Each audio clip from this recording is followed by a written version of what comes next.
You've tuned in to the Crispy Noodle Podcast. You realize what you've done? With Rich Liebig. A real gangster plays his cards right. And Michael Costanzo. What was that you just read? Let us be the Crispy Noodle in your vegetarian salad of life and boring news. Good times, noodle salad. The point is, you now have the ability to be happy. And now, here's Rich and Mike on the Crispy Noodle Podcast. Woo! Yeah! How you guys doing? What's up, everybody? It is time for this week's episode of the Crispy Noodle Podcast. Let us be the Crispy Noodle in your vegetarian salad of life and boring news. We've got sports, we've got entertainment, we've got odd news all to cover on this week's episode. The perfect meal for your mind. That is the Crispy Noodle Podcast. Thank you guys for tuning in on to another interesting journey as we go through sight and sound here on the interwebs to give you some news analysis in sports, entertainment, and odd news. Before we get into all the news at hand, Mikey, my friend, how are you doing? Doing pretty good. I had a pretty busy weekend. So the first thing I did was I checked out this new museum called called Edelman Fossil Park and Museum in, let me see if I can get the address correct, Sewell, New Jersey. Oh, yes. I don't know if that's how you say it right. Sewell, New Jersey. Sewell, New Jersey. Yeah. It's Jersey. Who cares? It's Jersey. Whatever. Yeah, who cares? But it's a fantastic museum dedicated solely to dinosaurs and specifically, though, paleontology.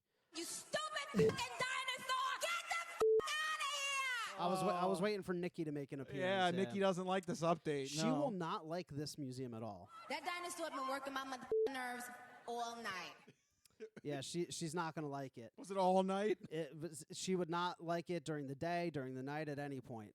That dinosaur been working my nerves all night. All night. All night. All night. But yeah, she won't be at this museum, but everybody else should definitely go because what makes it unique is that it is specifically dedicated to paleontology as it's at the site of an active fossil quarry, one of the few on the eastern, mid-Atlantic states.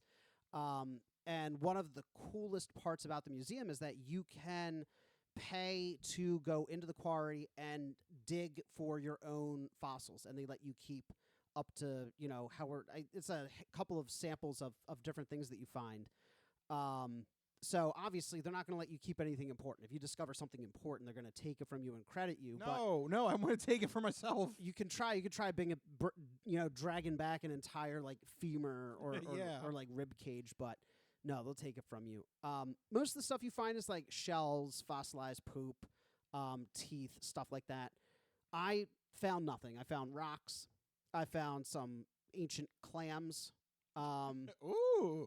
Some random gemstone, but Jordan, my fiance, found what I believe is a mosasaurus tooth, which is really cool. Whoa! That's a big name. Yeah, so it's the swimming dinosaur from Jurassic World. Get the out of here! Nobody cares except for me. Well, Nikki can't believe it. Then she can't believe it. Get She's outta amazed. Here. Yeah. Yeah, it was that incredible. It honestly was. But it's a fantastic museum. It's great to take. You're so obsessed with the Nicki Minaj. It's a great museum to take the kids to because everything is very interactive for them. Took the niece and nephew and they had a blast, especially the digging part. They love the dirt.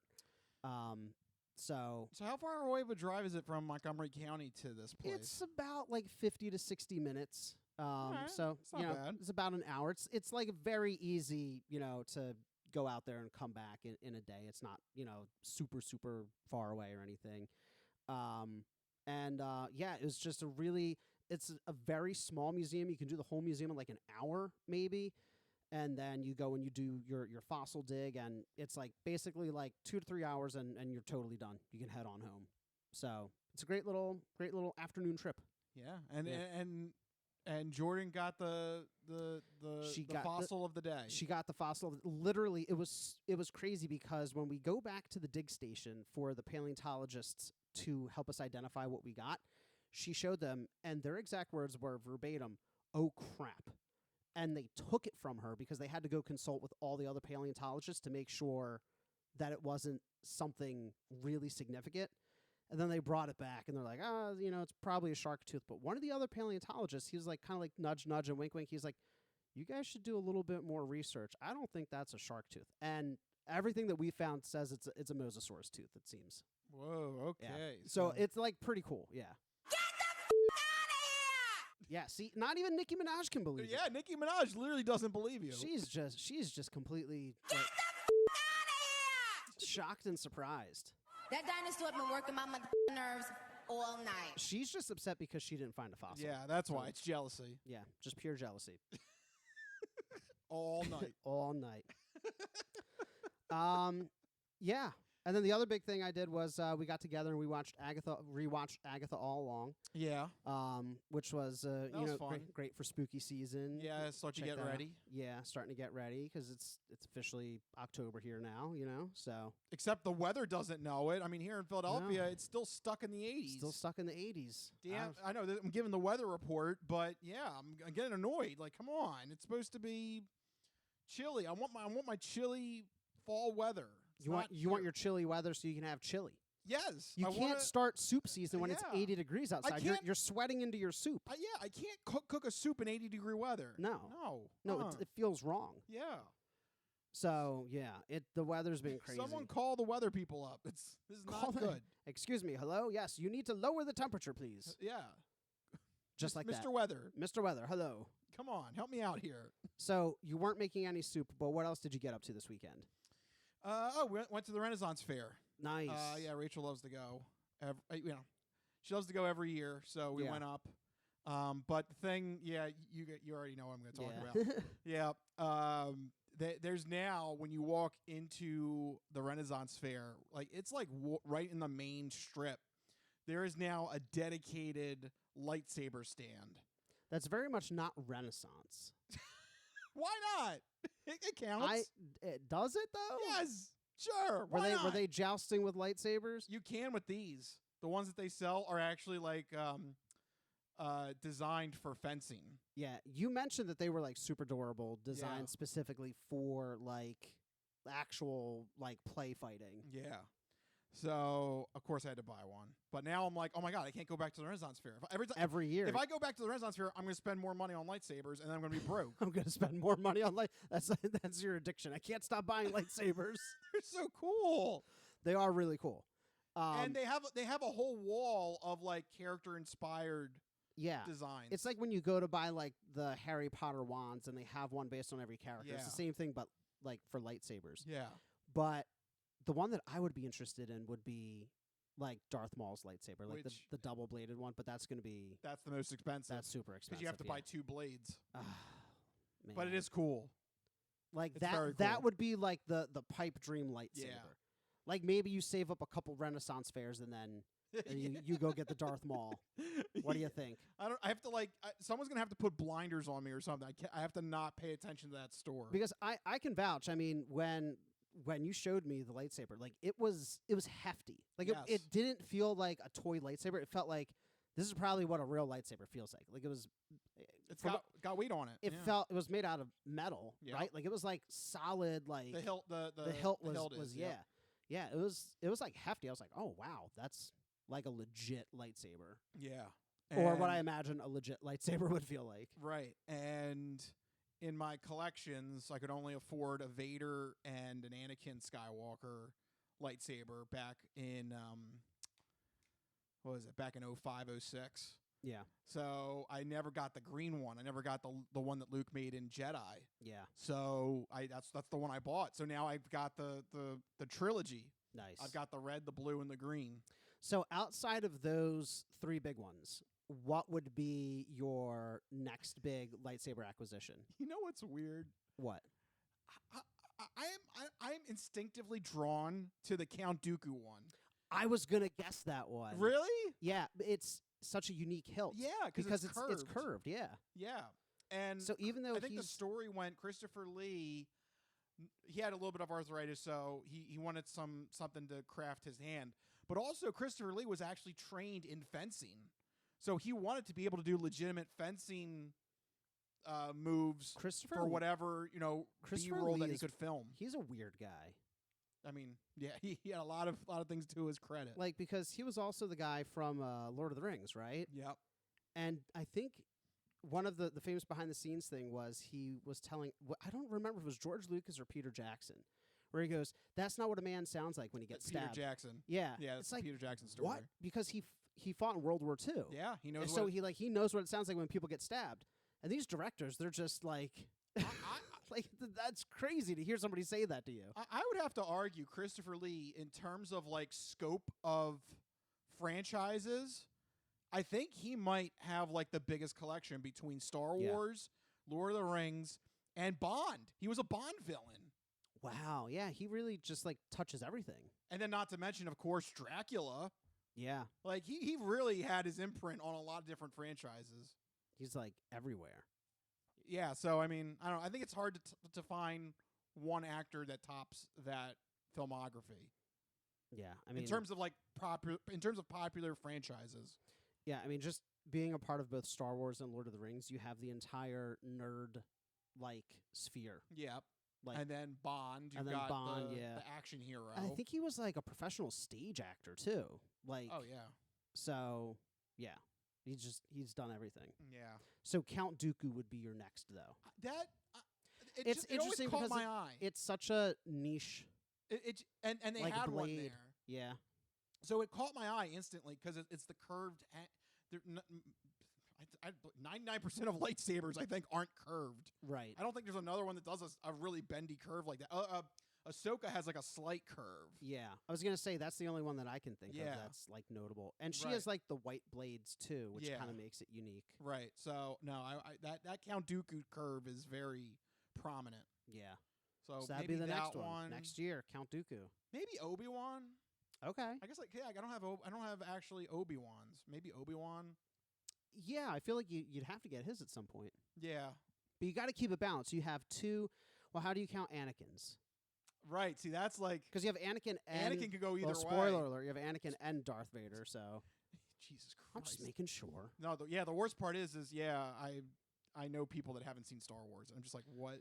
Well, I just ruined it. So yeah, whoops, sorry. If you're not caught Spoiler up alert on a 60-year franchise, yeah. So yeah, I guess you have the good and the bad version. You have the Anakin Skywalker. Yeah, blade can go either way because he fought with it in Revenge of the Sith. So right. Yeah, but you got to maintain balance. So you have, I'm going to say you have 2 Jedi blades and one Sith blade right now. Sure. So you need to get another Sith. So Dooku next. I guess I'm planning out your lightsaber purchasing schedule. Here's the bigger problem: I can't do this. This will bankrupt me. Every single Renaissance fair, you walk away with like another multi-$100 piece of hardware. Yeah, because prices ain't going down. No, the prices on this do not go down. So yeah, no, I gotta stop. I literally told Rachel I'm one and done at Renaissance Fair. I'm good. I'm good. Yeah, because it's the tickets, it's the food, then the lightsaber. Yeah, now the lightsaber. It's adding up, man. It's adding up. Boy, my Excel spreadsheet would be very funny to read.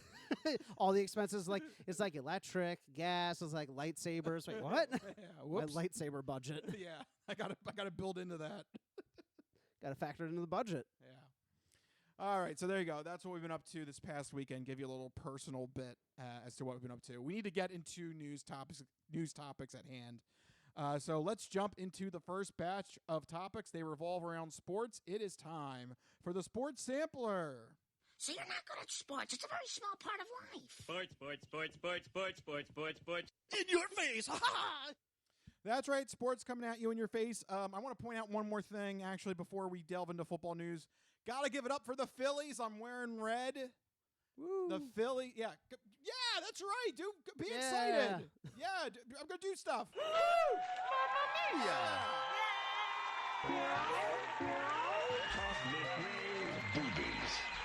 Boobies.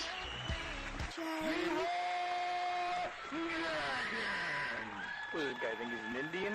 Like such as? She's a human!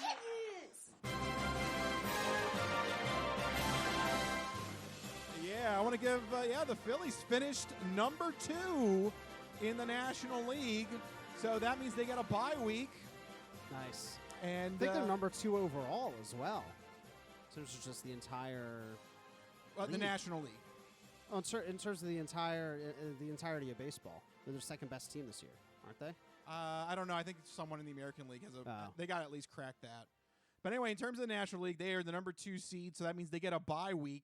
So this Nice. whole week, they get to take it easy and watch the wild card team slug it out, and we'll see who they face off in the divisional round of the playoffs. But I got to give them props. I thought things were heading south this year between some injuries, losing Zach Wheeler, suspension of Alvarado. This has been a rough year for the Phillies, and yet they've still put together a very confident season here, finishing actually with one of the best records going into the postseason, which is what you want from a baseball team.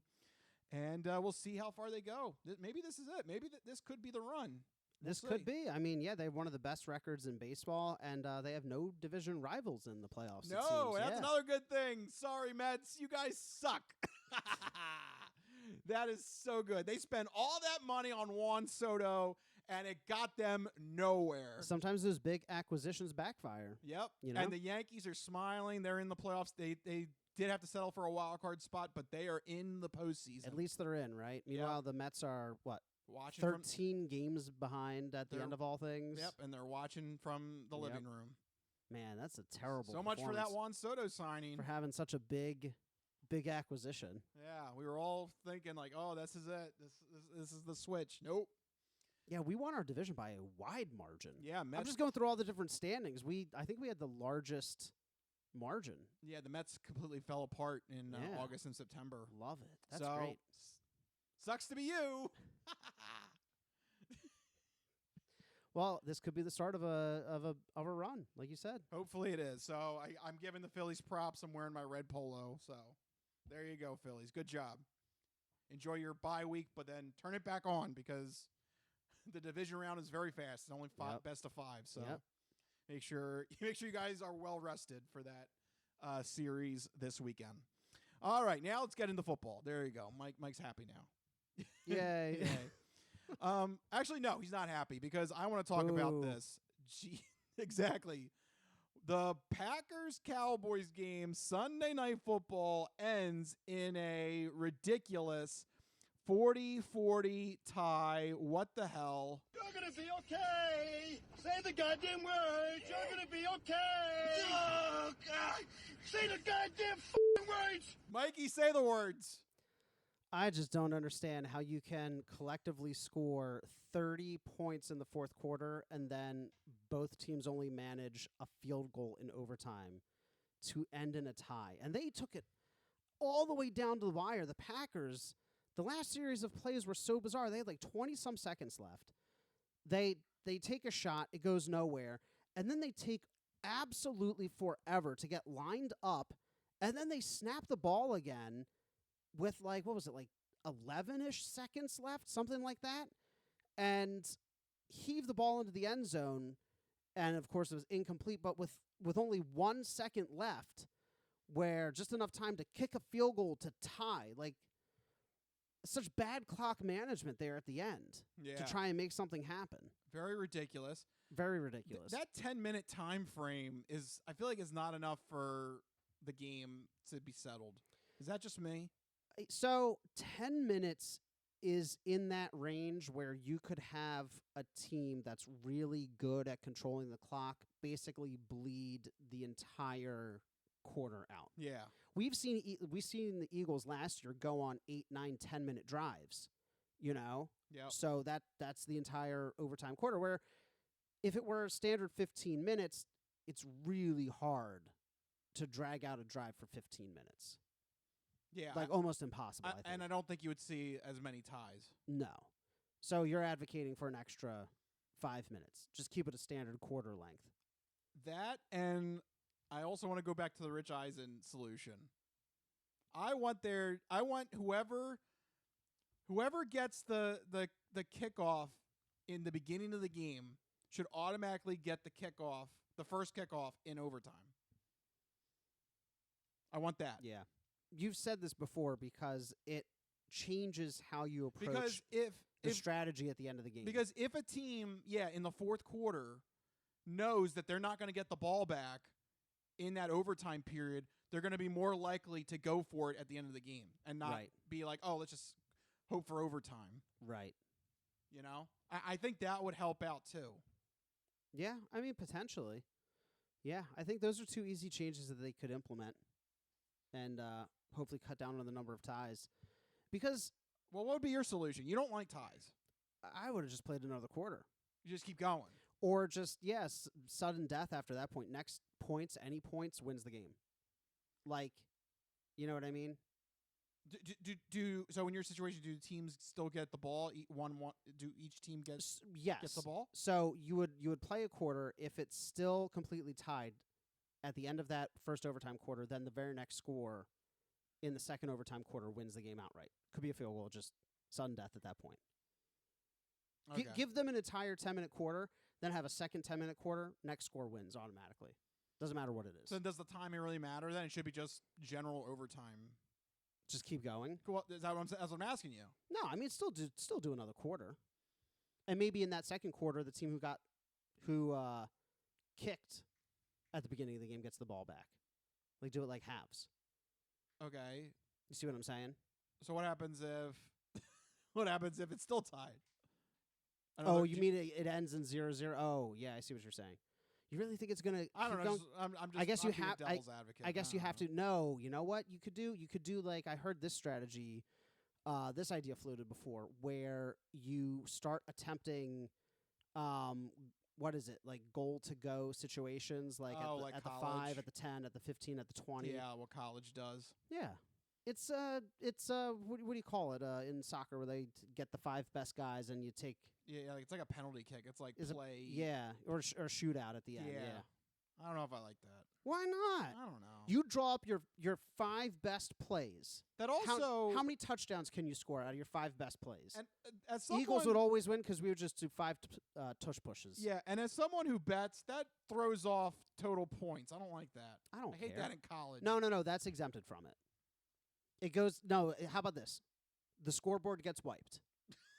No, listen, the scoreboard gets wiped. At that point you go into shootout style where you score a touchdown, 1 point. Because that way it's the best of 5 attempts. You get 5 attempts. Each team gets 5 attempts. Whoever makes the most attempts. They're not actually points scored. They're just successful attempts at that point. So the game would have ended 40-40 plus 3-2 or whatever. Yeah. We have to look more into that.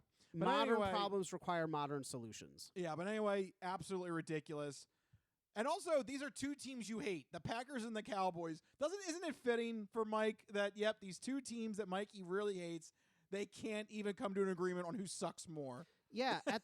So, to me, what's so frustrating is you somehow managed to score 40 points in a game, and you can't eke out another 3. Neither of you guys can find another 3 points anywhere. Nope, neither could. Or a 2-point conversion to really seal it. I mean, come on. Like, it seems like I don't know. It just seems like they were playing to tie in a way. Yeah. Just absolutely crazy. And what's frustrating is it's stricken from the record. So, like right now, this helps Dallas, maintain a very slight edge. If things come down to it and they have the same number of losses as another team. Same number of wins. Yeah. Yeah. Because then their overall win percentage will be better because they will have played 1 less game. Yes. And the Packers are still considered a winning team right now because they're 2-1-1. Yep, that's correct. Like it shouldn't. They should both. If you tie, how about this? Keep the rules exactly the same. If you tie, it goes in the loss column. So the 2 Why not? losses? Yeah, 2 losses. Who cares? Ooh, you both suck. Who cares? Hey, because you show up, you play, 70 minutes of football? You score 80 collective points, you can't find another 3? Then you don't deserve to win. All right, there you go. The official ruling from Grand Poobah, Mike himself. This whole thing frustrates me. 80 points scored. Yep, and nobody wins. And nobody can win. Get out of here. I thought you would like that. All right, so there you go. It's trying to raise my blood pressure. Packers and I love the fact that it was also Packers and Cowboys. You have said before how much you hate both of those teams. Well, obviously I hate the Cowboys. The Packers, I hate them less now that Aaron Rodgers is gone, but I still think that they're one of those teams, like, historically that, at least in my lifetime, have been given way more leeway than they deserve. Yeah. They're considered like one of the greats, and I'm like, they're really not. They won exactly one Super Bowl with Aaron Rodgers, one of the greatest quarterbacks of all time. They won exactly one Super Bowl with Brett Favre, one of the greatest quarterbacks of all time. We've won 2 Super Bowls, one with a backup and one with a guy that people refuse to admit is a quarterback.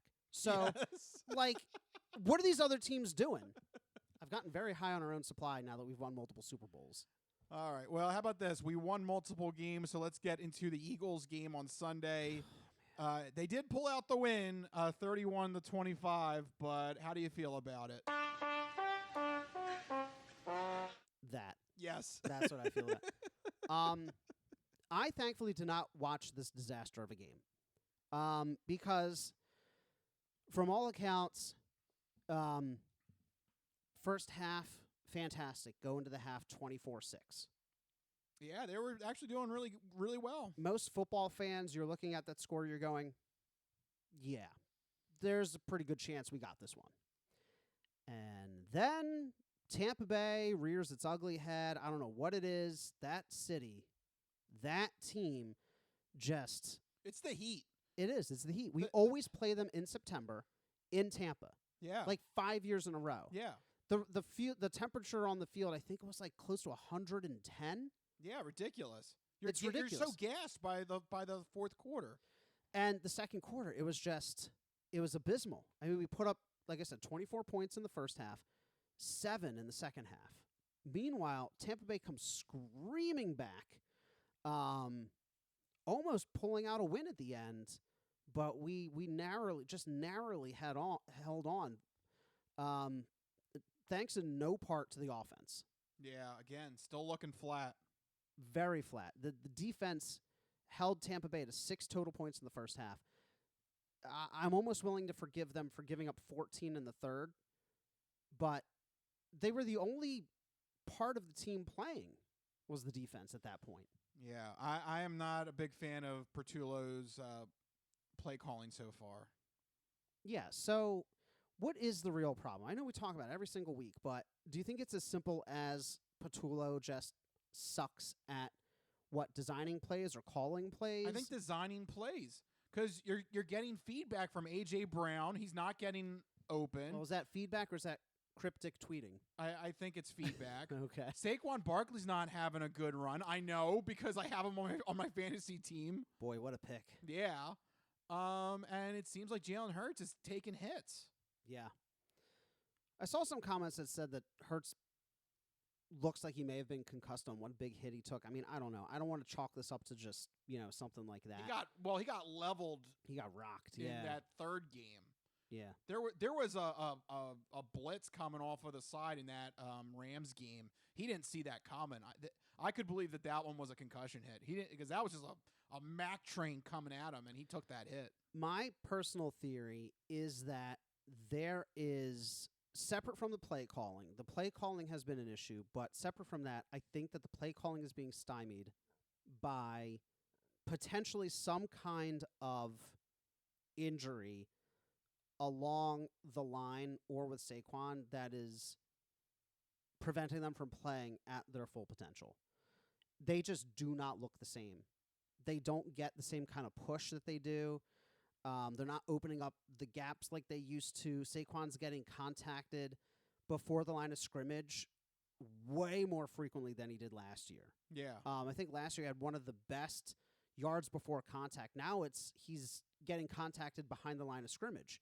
So obviously you're not going to be successful as a rusher as a running back if you're getting contacted immediately. So something is going on up front. I think it might be lingering injuries from Landon Dickerson and or Cam Jurgens, because that was the preferred place to run behind all last year, was like right up between Landon and Jordan Mailata.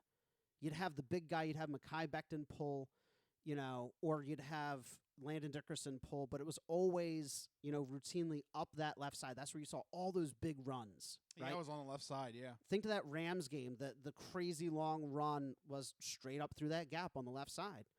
They're not getting that kind of penetration anymore. They have not looked the same at all. I don't know what is going on. Saquon Barkley it's like night and day, but the team is the same. The offense is the same, yeah. The offense is the same. Yeah. The defense is the part that changed. Yeah. And they seem to be holding up. Yeah, I mean, knock on wood, the defense so far, but they're not going to. This is my worry, is that the defense can only hold on so long. Right. They're going to get gassed. They're going to get gassed because if you have the offense doing what they did in 2023, where you're going 3 and out, 3 and out, 3 and out, at a certain point, that defense is going to crack. Like right now, it's holding and it's playing at a high level, but we got injuries there too that we got to contend with. Yep. And then by the time you're 11-1, you're going to finish 11-6. Yeah. My only hope is that this team went through that, and hopefully they will push back like they did last year and get things to change. But they have to actually do that. They have to actually, push for that change. And if that means Landon Dickerson sits for a while to get healthy, because it seems like it might be him or Cam Jurgens that's dealing with an injury. Somebody on that line is not right. I know Lane Johnson's out, but something else about that line is not right. Yep. Hurts is also getting pressured way too frequently. Yep. They just look completely different. Yep. All right, we'll have to see what it is as the weeks go on. All right, with that in mind, are we ready for our future predictions? Let's do it. Let's roll into our Fantastic Four picks for week number 5 of the NFL season. All right, there we go. The music is on. What are the games? All right, first up, we have an NFC West battle. This is also Rich's pick of the week. We have the San Francisco 49ers traveling to L.A. to face off against the Rams. This is a Thursday prime time game. Rich, who do you like in this one? Yeah, this is going to be an official pick. The Rams, people are afraid of the Rams. I'm not quite sold on them, to be honest with you. I mean, first off, they let off that embarrassing game against the Eagles where they let the Eagles come back and win that. That was humiliating. And then the Rams had a game against the Colts in which they had the turnover differential went in their favor. They had more than 180 yards over the Colts, and that game still went to the wire. They almost lost that game to the Colts and Danny Dimes. I don't know. The Rams do not seem as impenetrable as I think they were hyped up to be this season. On the other hand, the 49ers are coming off of a choke game against the Jaguars. Even though they're going to be the away team, this is still a division game. They're not really traveling that much between San Francisco and LA, so I'm not really seeing this as like that disadvantage of a visiting team on the road on Thursday night. I think they're going to be fine, and they're getting 6.5 points on the line. That is a huge spread. Whenever you see anything close to a touchdown, you got to consider it. I like the 49ers in this matchup, plus 6.5 points. This is my official pick that I'm looking forward to this week of football. So you're going 49ers and recommending the money line on them. I go with the point spread. 6.5. Oh, sorry, point spread. At least 6.5, yeah, because that is a great point spread to have in this matchup. I agree potentially on the point spread. I disagree on the pick. The Rams, yes, they had some tight games, but they're performing at a high level. They have a much better defense. The 49ers giving up the ball way too much. -5 turnover differential. The LA Rams better in points per game, yards per game, defensive sacks. Just a lot of different measurables are going their way. Yes, they play tight games, but the other thing to keep in mind, Brock Purdy is questionable right now, dealing with a nagging turf toe injury. So it's hard to game plan when your franchise quarterback may or may not be in the game. Meanwhile, the Rams look like they're coming in with mostly full strength. Comfortable at home. Like I said, statistically a stronger team. So I'm gonna lean to the Rams here. I will say this is also assuming Purdy plays. If Purdy doesn't play, then all bets are out then the all window. bets are off. Yeah, even the actual bet. Right. Yeah. Get your To try and get the money out. I don't know. Refund that money back or something. Yeah, but I like the Rams in this one. They play tough. Yes, they gave up the one against the Eagles, but there's to me there's just a lot of questions around San Fran. They're turning the ball over. There's injuries, so going Rams in that one. But next up, we have another LA team. The Washington Commanders traveling to LA to face off against the Chargers, which I don't know how they're having two, different days. But man, that stadium is very active this weekend. What do you think? Yeah, that's right. Commanders at Chargers. Who do you like? Well, luckily there's 3 days built in, 2 days built in, so I guess they change it that fast. Yeah, I guess so. Yeah. Washington Commanders, they're a head scratcher right now, especially without Terry McLaurin. I think that is a huge loss for that offense. Jaden Daniels also questionable as well. Exactly. So, big question marks. I think you got to wait to see if Jaden Daniels is going to be in this game. Otherwise, the Chargers are going to be at home, and they suffered a bad loss to the Giants, which I called last week. So, so I think maybe the Chargers use that as motivation to hold their own at home, and I think they take this one on the West Coast. Yeah, I like the Chargers as well. Justin Herbert's playing really well. There's just a lot of injury questions with the Commanders, and they seem kind of lost this season, a little bit of a sophomore slump from a team that had really high hopes and now maybe struggling a little bit to maintain that same level and, meet those expectations. So I'm going with the Chargers as well. Next up, we have two NFC playoff hopefuls. Tampa Bay Buccaneers traveling to Seattle to play against the Seahawks. Who do you like in this one? Even though the Buccaneers had a really valiant fight, they are hurting right now. Mike Evans is still out. He's going to be out for a little bit of time.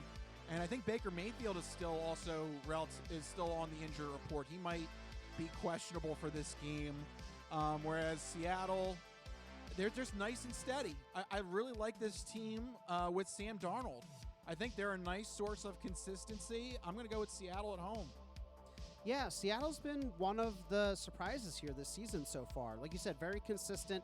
They're not setting the world on fire. They're just doing what they need to do to win games. Tampa Bay is always kind of a wild card. You never know what you're going to get. But for that reason, I feel like losing Mike Evans. It's really hurting them. Yeah, they have some other weapons, but none quite like him. Yeah, so he go. He is the de facto end zone target. The team runs through Mike Evans, especially in the red zone. Yeah. So with that situation, you have to go with the more consistent, more comfortable home team here, just because they're keeping things level, whereas the Buccaneers are, a little bit all over the place at times. Speaking of all over the place, we got two teams that are all over the place. We have the Denver Broncos, who are supposed to be an up-and-coming team, now 2-2, playing against the Eagles, who are supposed to be good and are good on paper, but not in actuality. Rich, what do our very own hometown Philadelphia Eagles do as they're hosting the Broncos? I have no idea. This is a wacky situation that the Eagles find themselves in, that they're 4-0 somehow, even though we both look at it and we're like, they don't deserve to be 4-0. This feels like both 2023 and 2024. Which direction do we go? Yeah, this will be a good test because the Broncos do have a very good defense. Yes. So we need to see Patullo doing play calling against a top 5 defensive unit out of the Broncos here. I'm gonna just go. I'm hoping that a West Coast team coming to the East Coast, a 1:00 game. I hope that kind of has a negative effect on this team, and Bo Nix. I'm not sure he's still ready for facing up against top 5 elite talent yet. So my official pick is gonna be the Eagles, but I would not bet this game. I would just sit and watch because I don't know if this is gonna go the way we think it is, but my gut instinct is Eagles at home. Yeah, I mean the line kind of describes what you're talking about. It's only 3.5 for Eagles at home, according to ESPN Bet. That's home field advantage. Home field advantage, and then a half point. So the bookies think this is going to be really close. The Eagles haven't quite faced a defensive team like the Broncos yet. Tampa Bay, good, but more known for their offense. Rams, good, but more known for their offense. Chiefs, good, but more known for their offense. The Broncos, they are, they held the Bengals to 3 points. I know that they have the backup quarterback, but Jamar Chase still, right? So yeah, still a weapon. Still a weapon. So this is a very, very good defense we're facing. This is going to be a fantastic test for Kevin Patullo and the offense. If they somehow miraculously turn it around, we should be able to handle this one. If they come out like they did against the Buccaneers, we may lose this one. So what's your pick? God, it pains me. I'm still going to go Eagles, but there's something in my gut that says that this might be an inflection point for the season. I would not be surprised. I'll put it that way. So I guess we're just both like putting our hands to our eyes and just blindly picking the Eagles. Yes, I'm covering my eyes and I'm going. I hope that the Super Bowl champs can somehow prove that they are still that caliber of team. All right, we'll find out. But blind faith, baby. There you go. That is our fantastic 4 picks for week number 5 of the NFL season.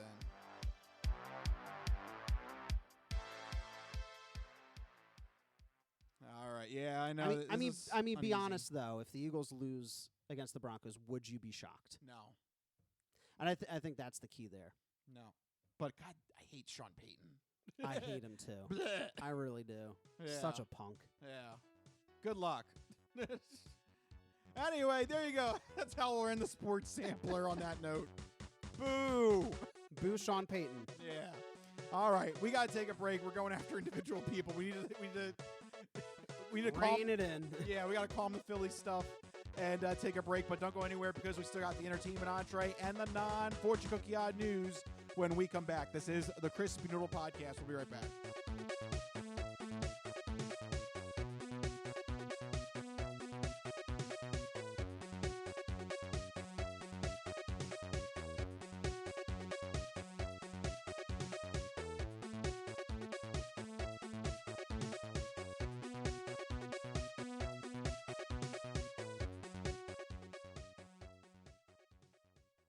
Ready for the weekend? Happy Friday. Hi, my name's Marie, and I'm an artist who's been making Happy Friday doodles every week for over 7 years. And now you can own my art collection in this Volume 1 and Volume 2 art series. These doodles span across multiple themes, yearly festivities, various countries, languages, and more. Both coffee table books have something for everyone and are the perfect conversation starter or gift for a friend. Really, anyone who enjoys a good weekend. Available on Amazon, Ingram, BookBaby, Barnes & Noble, and more. Visit happyfridaydoodles.com/books and get your copies today. Let's celebrate the best day of the week. Happy Friday.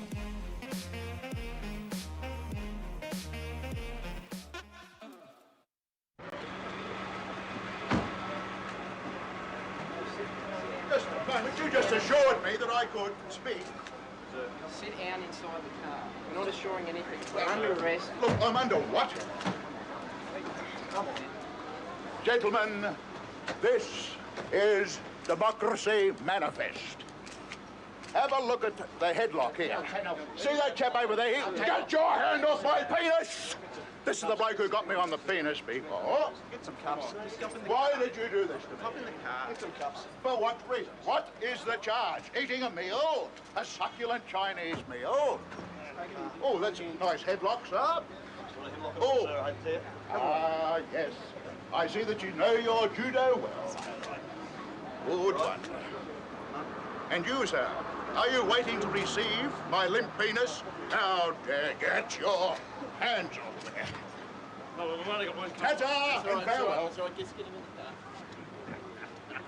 car. One cup, look. They've even broken.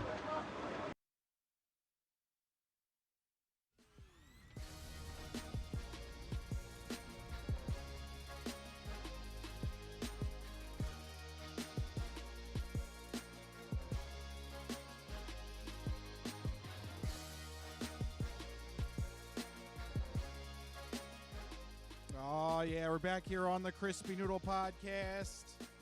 All right, there you go. We got Democracy Manifest there to give us the strength to move on. That's right. All right. So with that in mind, we are going to move into the second part of our show. It revolves around movies, TV, video games, stuff like that. It is time for the entertainment entree.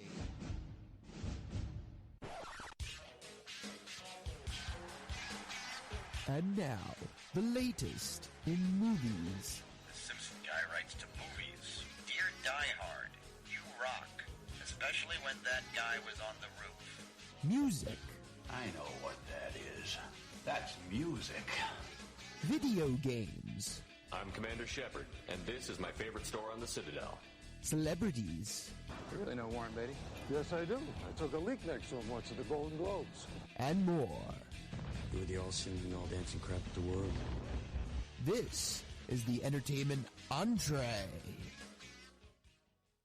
All right, officially entertainment entree territory. Let's get into the part where Mike is going to let you know what you should keep an eye out for this upcoming weekend with new movies, TV, and video game products. It is time for Mike's This Week in Entertainment.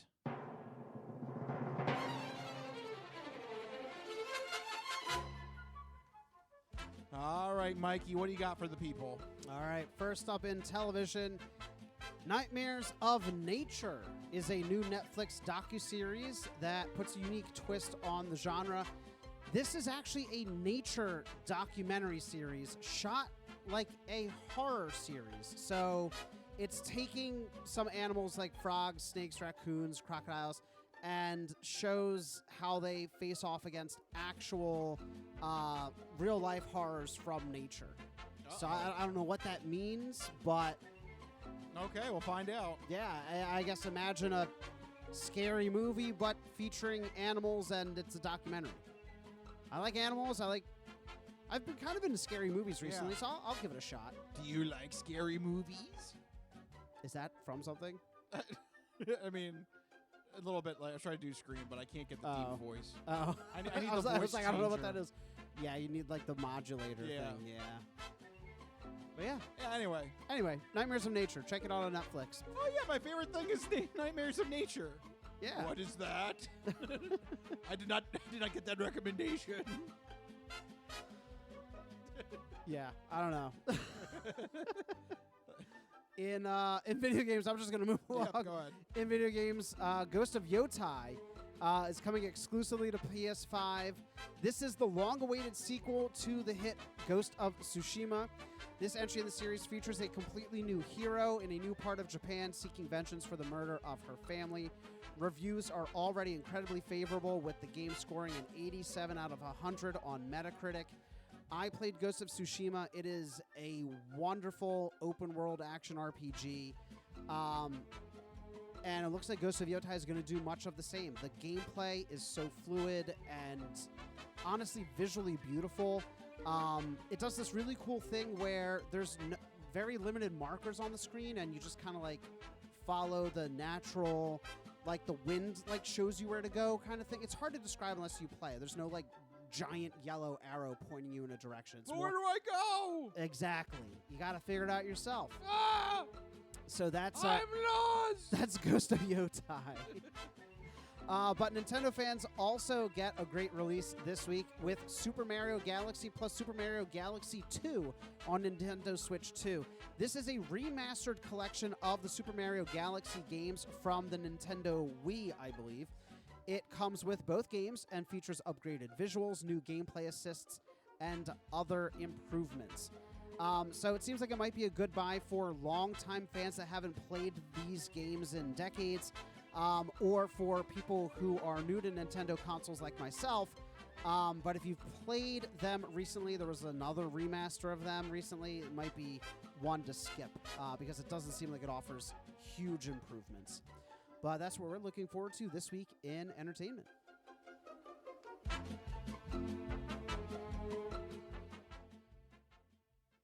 All right, Mikey, thank you for that segment this week in entertainment.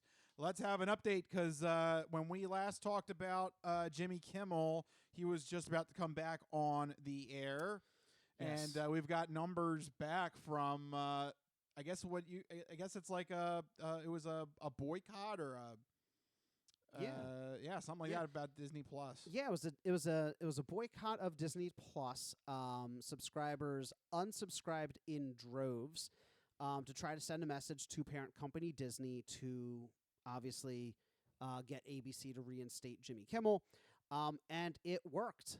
Disney Plus lost about 1.7 million paid subscribers. Oh, God! No! God, please, no! No! No! No! That's actual audio from Mickey Mouse and Bob Iger. This is actually really bad timing because this was also, I know you're going to roll your eyes, but this was also the week where they were doing the WrestlePalooza pay-per-view event, and that was the first pay-per-view event on ESPN Plus.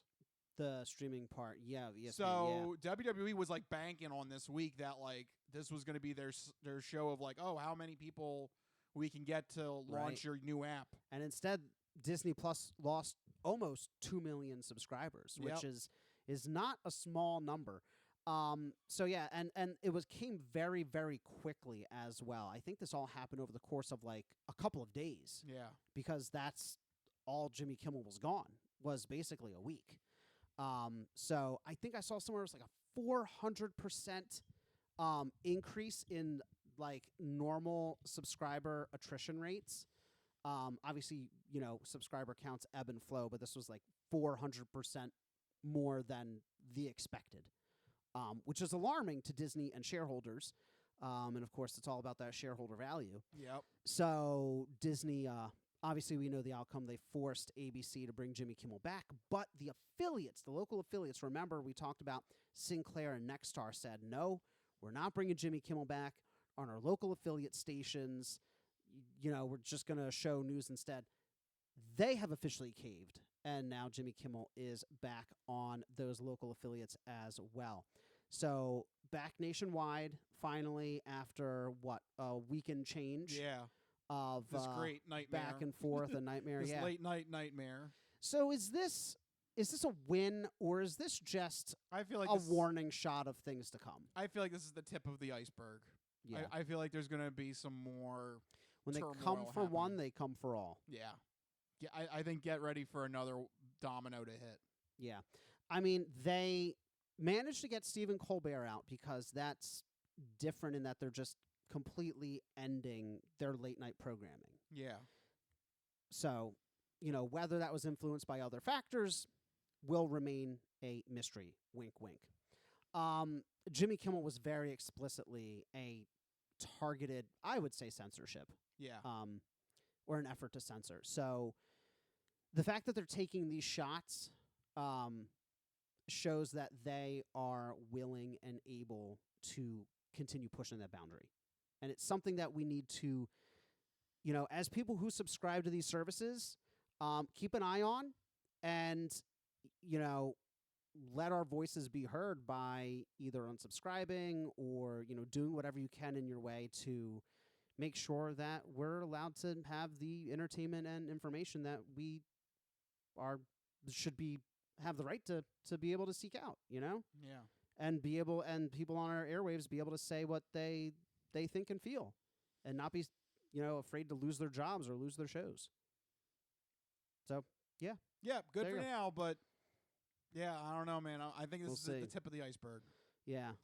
I don't know who's next, but I think somebody will be next. I don't think it's going to end there. No. The sights are set on Jimmy Fallon and Seth Meyers. So we'll see what happens with those two. Yeah. Those two were called out specifically. But Yes. or do you think they go back after Kimmel somehow? I think I heard Time Warner and Discovery, or Time Warner. There's so many. There's another merger that's happening with Time Warner. Yeah. And it wouldn't surprise me if John Oliver is going to take a shot at John Oliver. Yeah. Yeah. Because he's been heavily critical of the current administration. Well, one way to get approval for a merger is to get on the administration's good side. Yeah. So, the good way to do that is to silence critics. Yeah. So we'll see. We'll let you know. Doesn't sound very freedom of the pressy. Yeah. You know what else doesn't sound very free? Oh, and yeah, let's free get and into fun? this. EA, the massive game publisher and developer, the biggest one outside of the console manufacturers themselves, has decided to go private. That's right. They're selling all of their shares to private investors to the tune of $55 billion, billion with a B. But where are they selling to? Saudi Arabia. Because you suck Hulk Hogan and you suck Hulk Hogan ass. Folks, you can't make this up. No. You really can't. I saw the headline. I said, first they came for my golf, and I said nothing. Then they came for my wrestling, and I said nothing. Then they came for your games, and there was, I don't know how the rest of the quote adapts. They take over the world. I don't know. They take over the world. This is super alarming. The ball really Super started on golf. You laughed at me like, oh, my God, I can't believe we're talking golf over and over and over again with the Live Tour. Well, guess what, Mike? Now here it is at your front doorstep with Saudi Arabia taking over Electronic Arts. Because you suck Hulk Hogan and you suck Hulk Hogan ass. What are you going to do, Mike? Here you go. Yeah, now they're invading our turf with video games. We both love video games. Yeah, this is, to put it bluntly, super alarming. Because, you're right. I think a lot of people can be like, oh, golf, that's one thing. And the Live Tour was short-lived. Get it? Ha, ha, ha. Then they made a more noticeable play in the world of wrestling where it doesn't seem like they're backing down.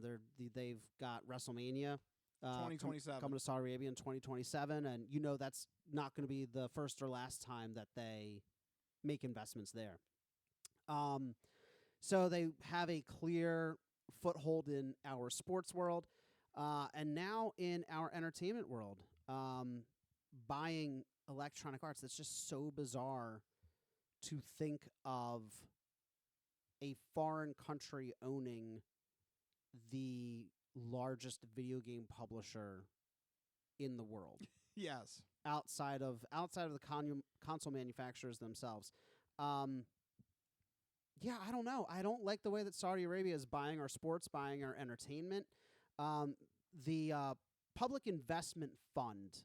So if you see PIF, Public Investment Fund, that is Saudi Arabia's government outreach investment group, right? It's controlled. No, it's controlled by Saudi Arabia. Outreach. I like that. Good job. Yeah, you might see Public nice Investment job Fund. doing PR work for them. I got to get in good with the new regime. Yes. I mean, in so many words. But yeah, if you see Public Investment Fund, that is the Saudi Arabian government. I forget where I was going with this. Yeah, it's alarming that they've entwined themselves in so many of these things that we take for granted, right? Yeah. Because if they can afford $55 billion for EA, there's so many publishers that are smaller than that. There's nothing stopping them from buying up more of them, or maybe making investments into other forms of entertainment, right? Maybe trying to buy some of these constantly merging and divesting TV distributors. Yeah. Right? Let's have Saudi Arabia buy CBS. You talk about HBO, what is it? Discovery, what is it? Warner Time Warner Brothers. Discovery. Like they merged and then now they're divesting again and splitting up again. What's to stop Saudi Arabia from stepping in and being like, hey, we can, stabilize the situation. We'll give you some money. Give you some money, if we just, get a cut of everything and get a say in potential creative control and, maybe all of a sudden that's the part that's I'm worried about. Yeah. Because now Saudi Arabia, they're going to have content control over these things. And I know from wrestling, this is going to be weird because Saudi Arabia has an actual law that women cannot display their skin from neck to toe, and the female wrestlers when they compete in WrestleMania 2027, they are not going to have their regular costumes on and their regular attire on. They're going to be in full-blown spandex or full-blown costume from neck to toe. And meanwhile, the guys aren't. Weird. Okay, whatever. But, like, it's just weird. They're going to have this control over content. It's like, how does this prevent them from doing the same thing to video games? Are they going to call up BioWare and be like, hey, that new Mass Effect game, don't show Liara's boobs or something? I don't know. and that is the most vital thing to Rich. Yes, of course. How dare you? You got to have that sweet, sweet alien nudity. Yes, alien nudity. Yeah. But like, I'm making right. light of it, but it is like they're going to have control over the content. You're right, though, and in a very much more real and tangible way than even compared to wrestling. Because in terms of wrestling, WWE still owns the event, still owns the sport, but Saudi Arabia now owns the publisher. So they are the ones responsible for distributing the content, right? Yeah. This is like WWE saying like, hey, host our thing, but this is now Saudi Arabia saying like, hey, buy our game. So they will have, to some degree, creative control over these properties. Maybe they stay hands off, but the next Mass Effect game is going to have some sort of drilling colony, and they're the heroes. Yeah, but I mean, realistically, EA has the Battlefield series, global conflicts and whatnot. Maybe they're like, oh, this time maybe there's no bad guys in the Middle East, or no bad guys in Russia. Everybody good. Yeah, everybody's good. So, like, very subtle deprogramming and propaganda maybe in our entertainment. Yeah. Like, this is the beginning of it. I don't like this. I don't like this at all. And I don't understand how the U.S. is allowing these purchases and acquisitions and investments to occur here.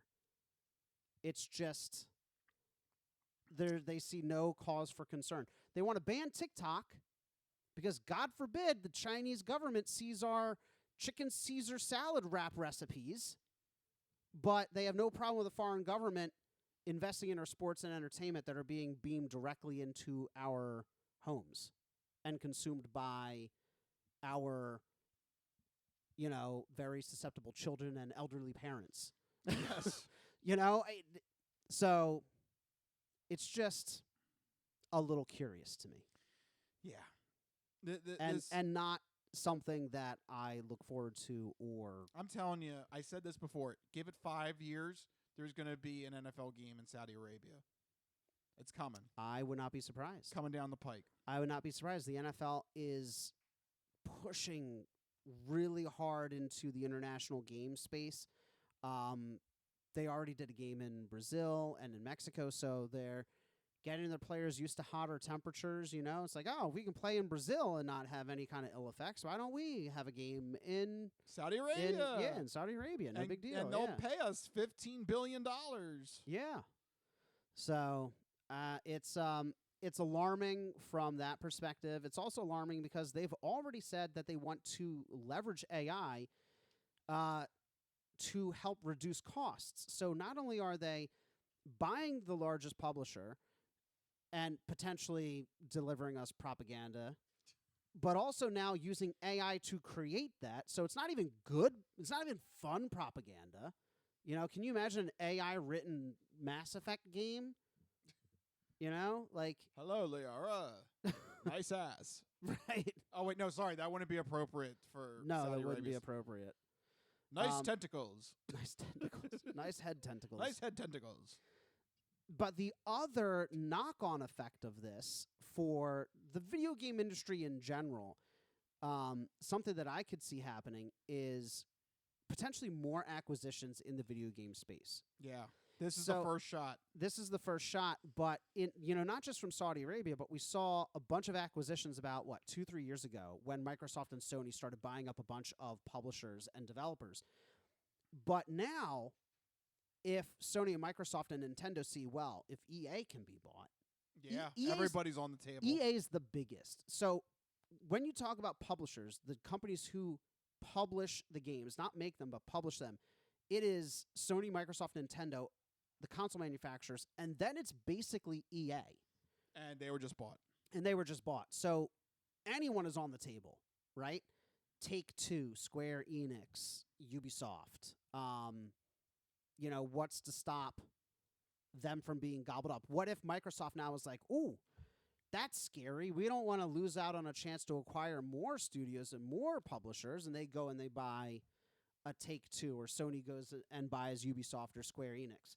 Or maybe Saudi Arabia just keeps buying up video game publishers. You know what? They're already spending money. Why not? Keep going. Yeah. And then every time you buy an EA game, you're giving money back to Saudi Arabia. Yeah.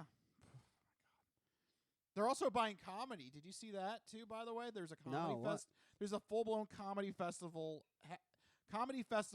Happening in Saudi Arabia, and they got like Bill Burr and Dave Chappelle.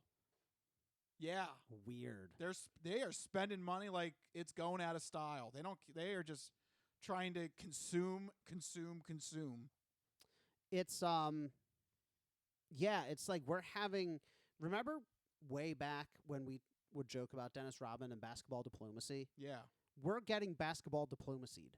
Yeah, like weirdly Saudi enough. Arabia's like, no, we're not the bad, evil oil empire that mistreats women. We're actually really cool. Yeah. Remember Madden? We're hip. We make Madden now. We're hip. Is that not bizarre? Like, come on. No, we have to be a bit smarter, don't we? Not a lot smarter, but a bit smarter. No. We are dumb. Being good is dumb. Spaceballs. Everybody should live by the tenets of Spaceballs. Yes. All right. So there you go. That was some fun entertainment news. Yeah, let's get out of the depressing news and let's get to our third and final portion of the show that hopefully will make you laugh. So let's launch into the non-fortune cookie odd news. We've been talking about cool and its ramifications and how it applies to the hip scene. But maybe you could give us some examples now of the opposite of cool, uncool. Just exactly what is uncool? My nipples look like milk duds. Holy shnikes. It's time for the non-fortune cookie odd news. It's not of this world. I don't know exactly what it is or what it's doing, but this is not human intelligence, okay? It's not human intelligence we're facing. How you doing? Me? I'm doing great.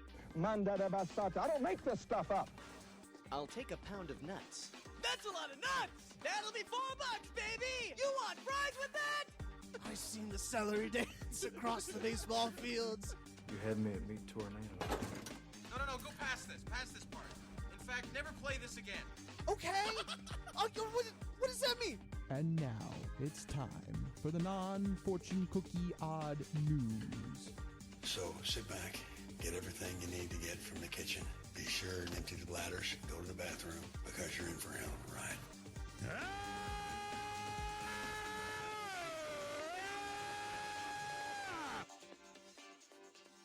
Woo, odd news. That's right, everyone. It's time for the non-fortune cookie odd news. Here in this segment, Rich researches the news, he reads the news, and I react to the news. He finds a weird, wacky story and keeps it hidden from me, which ensures that all of my reactions are my genuine gut reactions to hearing this story for the very first time. That means that I don't know what's about to happen, you guys don't know what's about to happen, and even Rich doesn't know what's about to happen because these stories always take us down wacky and wild paths. Where are we going? Now, who is this guy in Florida? It's Florida, and they're crazy. Yeah, it's been a while. We took a little break from Florida. We did, but we always go home. Yeah. At the end, we always go home. All right, so here we go. Going to Florida in this story, and it is also a favorite location of ours in the past. Okay. I don't know. Where would that be? We are going to talk about something that happened at a Chuck E. Cheese. Oh, my God. So, I can't believe it. Oh. So can I give historical context? Yes. Like a decade ago on this show. Yeah. It really has been that long. Yeah. Some of the earliest odd news stories we had, there was I think it was like almost back-to-back weeks. Right. Where we had Chuck E. Cheese stories where it was like massive all-out brawls. Like cartoon-level brawl. Like I think it was like 17 to or like 20 people in one brawl. There was like 30 in another. And it was like always insane, like Mortal Kombat-esque, like all-out. Or I guess like WrestleMania kind of. Royal Rumble. Royal Rumble, like everybody just brawling at Chuck E. Cheese. Are people fighting at Chuck E. Cheese? No. Okay. But we have a different kind of odd news story here. Okay. That is because we're going to talk about the case of 41-year-old Jermel Jones. Okay. Nice little bit of alliteration there. Yeah, Jermel Jones. Jermel Jones, like it. And this guy apparently is up to no good. According to a probable cause statement, a woman told police that her child support Visa debit card had been stolen by an employee at the Chuck E. Cheese. Uh-oh. When they checked the history of what the card was being used at, it was being used at various smoke shops, a Circle K, and a Whataburger. So, yeah, not exactly what you would expect for a Visa card for child support. Right. Yeah, these are not. Or maybe the kids just love Circle K and or smoke shops. Yeah, these kids, they love smoking. Little today. Billy, hey, you know what's up, Mama? Smoking. What's up, Mama? How you doing? Where's my smokes? I need those packs in my sleeve. Put them in my sleeve, Mama. Like 8-year-old just striking max, just lighting one up. Yeah, no. Yeah, kids do not. Kids do not shops. smoke, or they should not smoke. Yeah, and they shouldn't be alone at a Circle K either. No, yeah, and also Whataburger probably not healthy for them. Yeah. So none of these things. Don't do it if you're a child. Correct. The woman says that she regularly visits Chuck E. Cheese with her kid. That's sweet. I mean, sure, but also, like, I don't know. Like, if what do you you're mean on- by regular? Right? Like, if you're on child support, like, should you be visiting Chuck E. Cheese regularly? I don't know. Is that like? I don't know. I don't even know. I didn't even know Chuck E. Cheese was still a thing. Yes, it's because still a I thing. haven't heard the name Chuck E. Cheese, in the past like 10 years since it was on the Odd News. Yes, they're still around. The only place I hear the name Chuck E. Cheese is the Odd News on this podcast. Yes. So there are still some around. Mike. Maybe it's cheap. I think it's a cheap like thing to do with the kids. Because does it cost to get in, or does it just cost to get food and play the games and stuff? I would think you would lose money because the kid would be like, "Oh, I want to play all the games." So you think that no matter how you slice it, you're going to be I would think spending. the kid would be like, "Yeah." The kid would be more concerned with the games than the pizza. I guess, The pizza's crappy. You know, who cares? No, I want to play the games. So I would think that would be the case. I don't know. Whatever. Anyway, well, they probably shouldn't be going there that frequently. Yeah, is the point. I don't like the regularly visits. Yeah, I think that someone needs to look into that, but whatever. Nevertheless, the victim said that she regularly visits the Chuck E. Cheese, and that is when she noticed that her child support Visa debit card had been stolen. In her amateur sleuthing, she went to one of the businesses where her card had been fraudulently used and asked to see surveillance video that corresponded with the date and time of purchase. That is when that she was able to use this footage with a investigation with the cops to identify the employee at the Chuck E. Cheese that stole her card. So I gotta admit, she actually did the work of the cops too. She did this all on her own. She's got to get that card back. Yeah, she was determined. Yeah, I'm getting this card back. Well, she needs it for her child support and for Chuck E. Cheese. Yeah, don't you dare take my stuff. How dare you? Yeah. I'd buy that for $1. So in conjunction with the Florida cops, they were able to go and confront the employee. But here's what makes it the odd news story, and I think because so far this is pretty standard. I think this is the part you're gonna like. Okay. They looked into the employee who was 41-year-old Jermel Jones. Right. And he has actually been arrested before. He's got quite a sheet on him. Uh-oh. He has been previously convicted of theft, cocaine possession, wow, trespassing, marijuana possession, and resisting arrest. Yikes. So he's done a little bit of everything. Yeah. And because one of the charges is resisting arrest, the cops were authorized to take him under any circumstances necessary. What is this, James Bond License to Kill BS?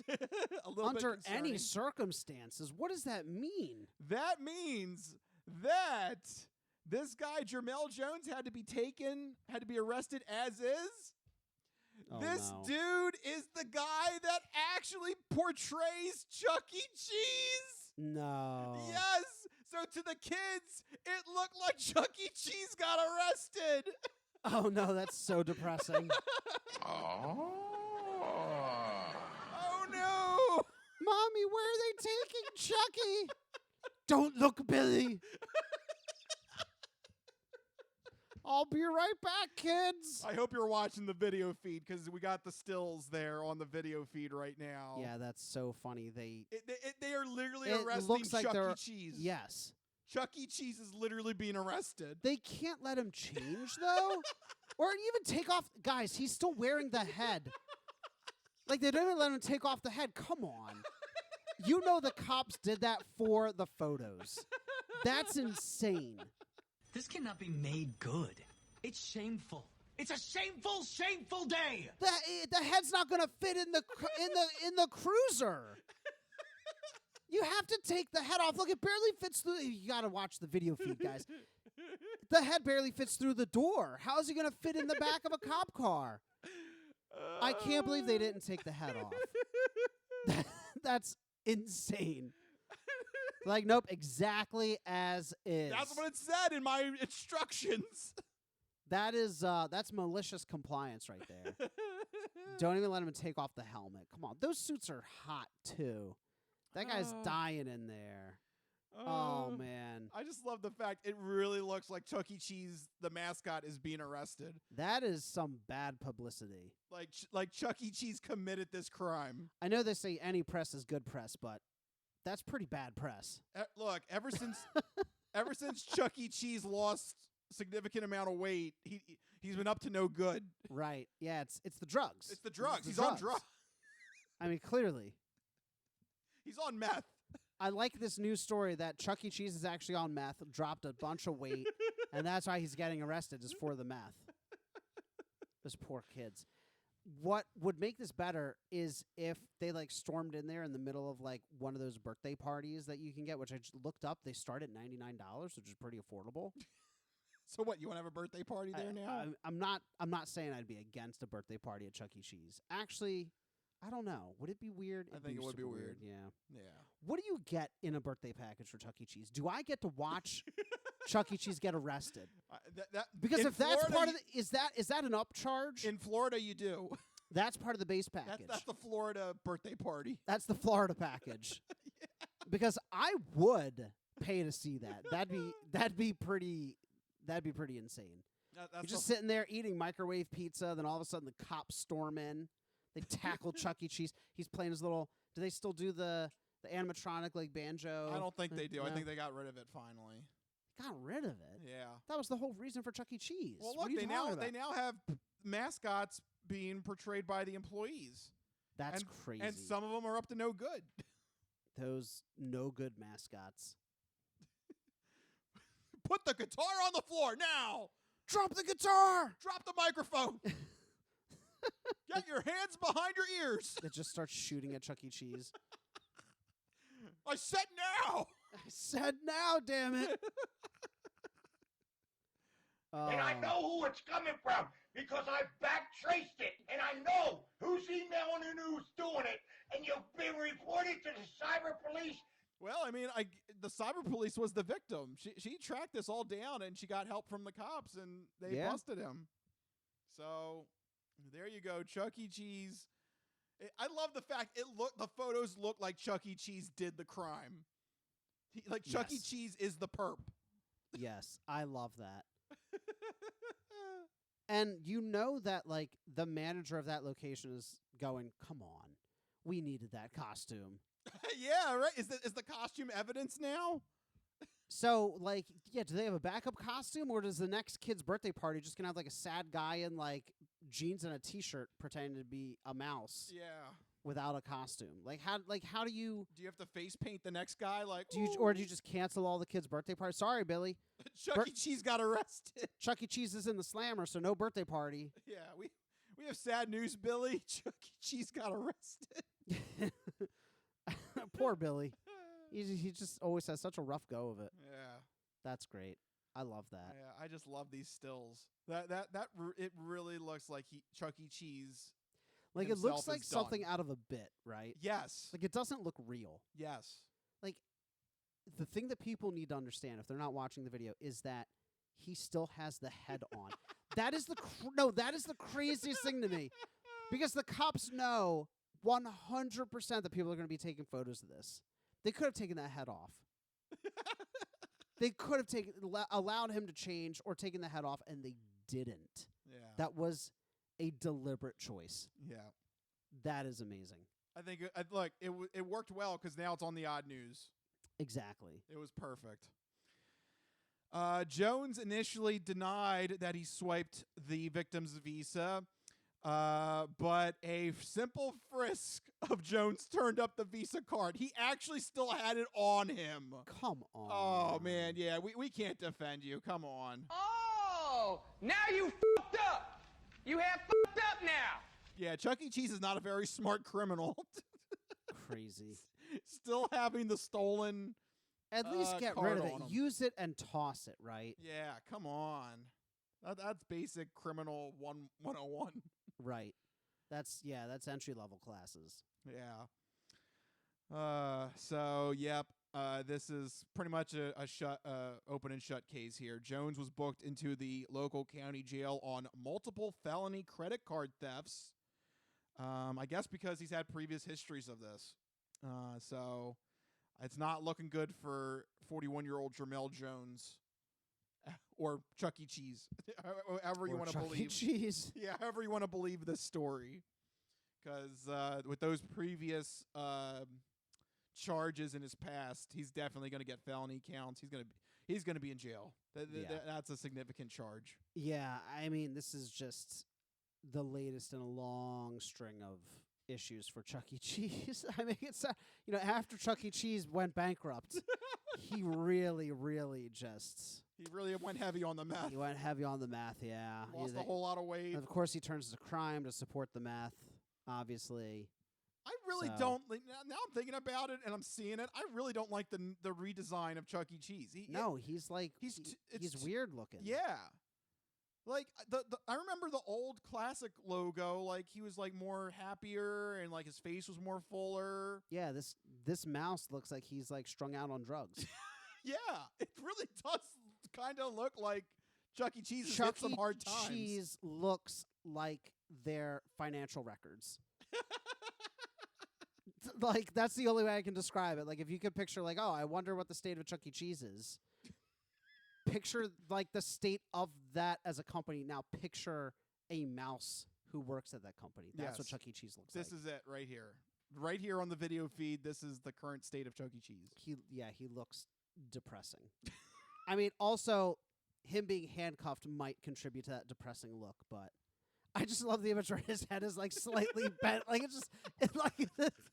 it looks like a still out of like a YouTube like bit, Yeah. Like some like video students got together a cheap Chuck E. Cheese knockoff costume. Yeah, it looks like a Saturday Night Live skit. It really does. So yeah, poor Chuck E. Cheese. He's been hitting some hard times right now. Crazy. But in other news, you can get birthday parties at Chuck E. Cheese for as low as it's $100 for 6 kids. That's it? Only 6 kids? You can also do $28 per kid for the mega fun package. Ooh, mega.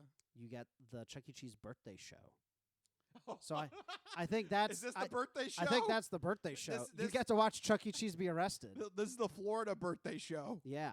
You also get 2 slices of freshly made pizza per kid. Only 2? They're kids. But the pizza's not that big. Can I pay double for myself Yeah. to get more pizza?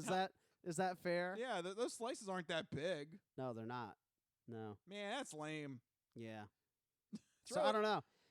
This lady takes her kid to Chuck E. Cheese all the time. That's like I don't even know. I don't know. Like, the only thing I see to buy here is the birthday parties. Yeah, So. that's a little weird. I don't know. But anyway, thanks to her criminal investigation skills, they were able to find the perp and arrest Chuck E. Cheese. Gotta get that damn Chuck E. Cheese. Yeah. He's a criminal. Yeah. All right, so there you go. That's what I have for you in the non-Fortune Cookie Odd News. And that's what we have for you this week on the Crispy Noodle Podcast. What a show. What a show. And another entry in the long lore of Chuck E. Cheese. Yeah, we do have a storied history with Chuck E. Cheese here in the Odd News. At least 3 stories now. Maybe more. I'm not sure, but at least 3. Yeah, we'd have to dig deep into all the episodes. Yeah. But there you go, folks. That's what makes the Crispy Noodle. All of our history, all of our odd news, and all of our crazy. And all of our talks. crazy. No, just period. Yeah, actually, just all of our all crazy. our crazy, period. There you go. All of our crazy. There you go. If you like what you heard, make sure you go to our social media, follow us on all that stuff. Go to the Crispy Noodle. Go to thecrispynoodle.com as well. But most importantly, make sure you have a way to get the podcast sent to you every week. 2 main ways to do it. First one is on our YouTube page. Go to Crispy Noodle Podcast and hit that subscribe button. Second main way is on Spotify. Go to our Spotify page. Listen to us there. But you can also put Spotify on in the background and listen to us as an audio-only podcast. And if you have Android Auto or Apple CarPlay, you can take us on the go with you. So you can enjoy the show wherever you're roaming around to your local Chuck E. Cheese. If you're roaming around Florida, if you're roaming around Saudi Arabia for WrestleMania, there you go. Wherever you may roam. Right. The Crispy Noodle Podcast can accompany you on your journey. That's right. So many travels and journeys with the Crispy Noodle Podcast. But if you need to get in touch with us individually to share your sports, entertainment, or odd news stories, you can find us on Blue Sky. I'm at Mikey Costanzo, MikeyCostanzo. And I'm at Rich Liebig, RichLiebig. Find us on Blue Sky and let us know what is happening. But for right now, we got to start wrapping this one up. This has been the Crispy Noodle Podcast. Let us be the Crispy Noodle in your vegetarian salad of life and boring news. That'll do it. We'll see you guys next week. See you guys. Later. Bye-bye, all you fine peoples. Good night.